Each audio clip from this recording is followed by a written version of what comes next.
Good morning, children. Today we are going to learn about the new topic, reflection of light at plane surfaces. At plane surfaces. This, whatever the board, whiteboard, it is having a plane surface.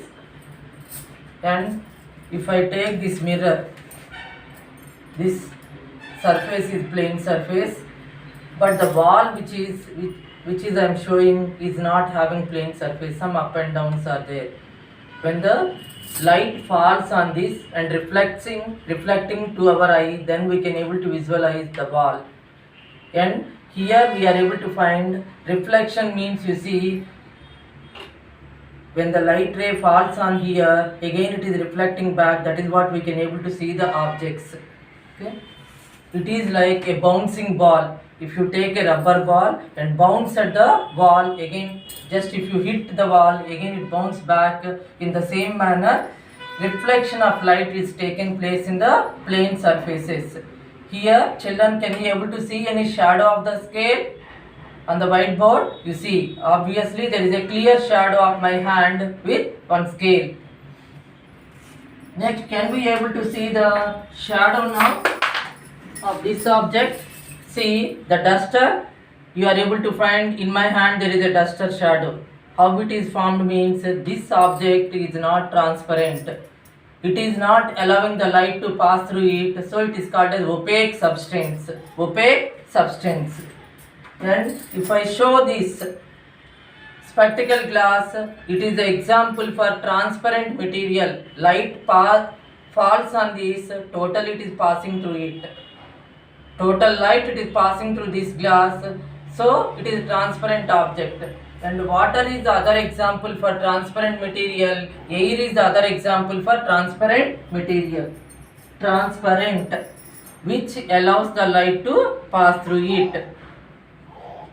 Total light to pass through it. Examples are, one is glass, second one water.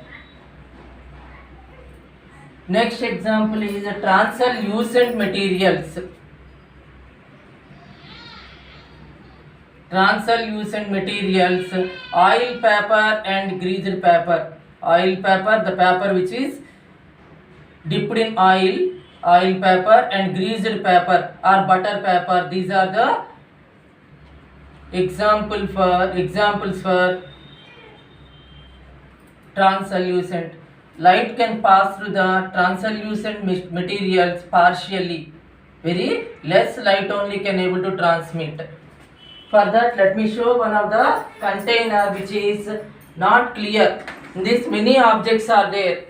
With many objects I kept it inside, but you cannot identify what is what unless I open the lid and show you what is hidden inside.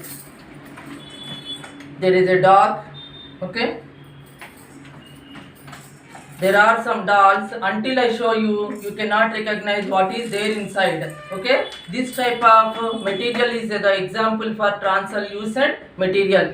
Certain light, partially the light is allowed to pass through this container.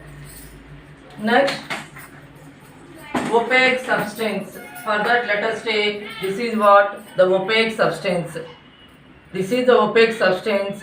If I put on one torchlight here, it will not go to the other side.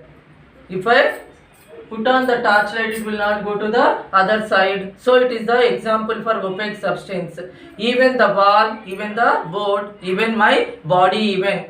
The examples for human body is also example for the opaque substance. Opaque substance.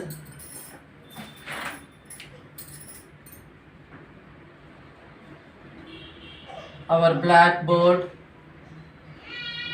wood and human body, these are all the examples for opaque substances. Now let us see when is a shadow formed. When is a shadow formed? For that, see, if you obstruct the light, when the light is passing from that side, it is my hand, my fingers, they are objecting. That is what they are obstructing the light path. So my shadow, hand shadow is falling on the blackboard. Okay. Next, any opaque substance comes in the path of light, then opposite to the source of light there will be a shadow. Okay, for that you are having one activity. You are having one activity, that is formation of image by a pinhole camera. In the earlier classes we have learnt about how to make a pinhole camera. So for that let us take two cylindrical structures which are having two different dia, and one side, and you have to cover the ends with the black paper, put a small hole for it, and if you light the candle at one end, if you start observing from that pinhole, we are able to find the image will be formed like this. Here these two rays which are coming from the top of the flame, they are just meeting at this point.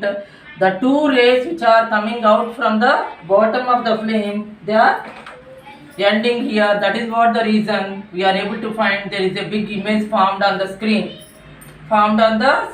If you increase the hole size, aperture size for the pinhole camera, then automatically you are able to get a big image, and it is not clear, it is blur image we used to get it. Next, there is another activity which shows that the laws of reflection. What are laws of reflection? These are also you have learnt in the earlier class. Number one is